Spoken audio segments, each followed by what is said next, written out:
How to scan QR codes on iPhone. So go ahead and unlock your iPhone.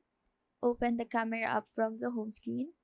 Make sure that you are in photo mode of the camera app. Now position your iPhone so that the QR code you want to scan is within the camera frame. Ensure that the QR code is well lit and clearly visible. The camera app should automatically recognize the QR code.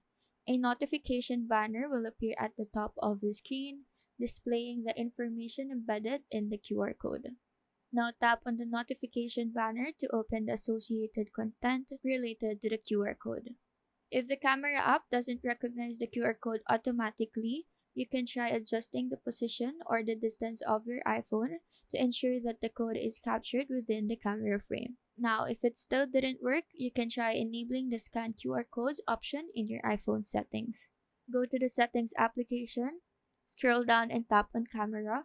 Make sure that the scan QR codes toggle switch is turned on, and once enabled, this setting allows the camera app to automatically recognize and process the QR codes.